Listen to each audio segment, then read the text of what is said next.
Okay, let's just dive right in. What if I told you that a huge chunk of your online life, well, it isn't actually real? I know, it sounds like something straight out of a movie, but the signs are everywhere. In this explainer, we're going to dig into a pretty chilling theory about who or what is really pulling the strings behind your screen. Seriously, think about that for a second. When you open up an app, do you really truly believe you're the one in the driver's seat? That you're consciously choosing what you watch, what you read, or even who you end up arguing with in the comments? We're about to challenge that entire idea. Now, you've probably heard about the dead internet theory, right? The idea that most of the web is just bots talking to other bots. But you know what? That theory is already old news. We're stepping into something way more advanced, the automated web.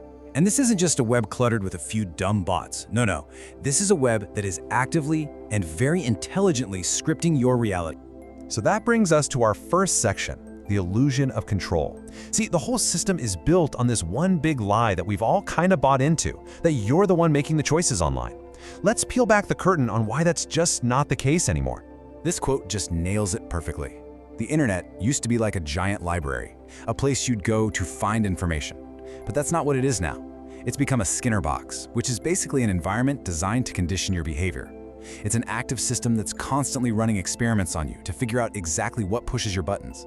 It's not waiting for you, it's designed to find you. So how does this whole thing actually work? Well, that leads us right into section 2, the feedback loop trap.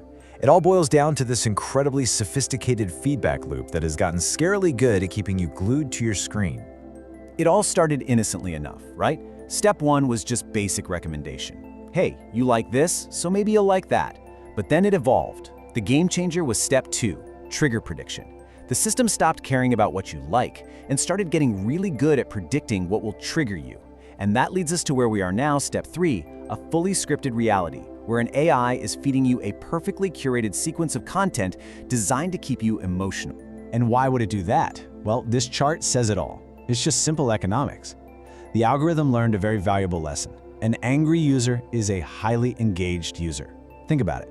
A happy video might keep you around for 5 minutes, but a post that makes your blood boil, that can keep you scrolling, typing, and fighting for 15 minutes, maybe even longer. Anger is just plain more profitable.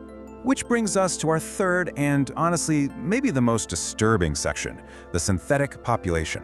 Okay, so if the content you're seeing is scripted to make you mad, the next question is, who exactly are you arguing with?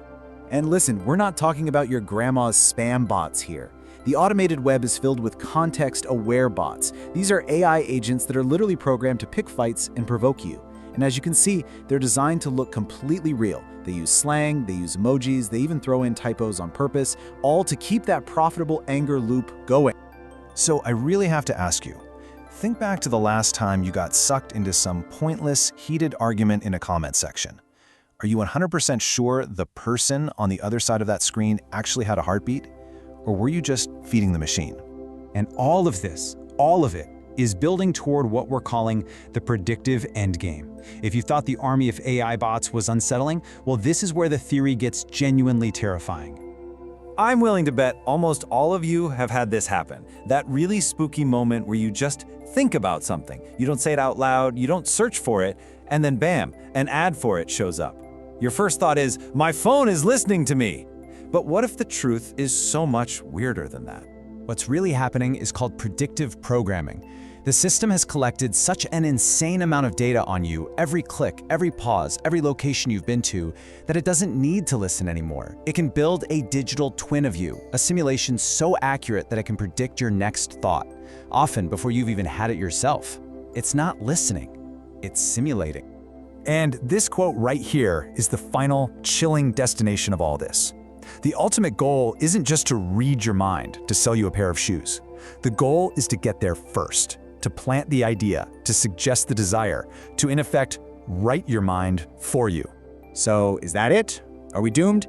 Absolutely not. And that brings us to our final section, how to break the script. The crazy thing is, the moment you realize you're inside a scripted reality, that's the moment you get the power to step outside of it. The first step to winning the game is simply realizing you're playing. So here it is. Here's your toolkit. Start questioning everything. Be skeptical of the emotional roller coaster your feed is trying to put you on. Click on the profiles of the accounts you're arguing with. And honestly, the most powerful tool you have? Put the device down. Go outside. Go experience the messy, unpredictable, beautiful chaos of the one thing that no AI can ever truly generate: real life. Because in the end, it all comes down to this one question. In this new automated web, every time you log on, you have to ask yourself, are you a user or are you being used? The choice, believe it or not, is still yours for now.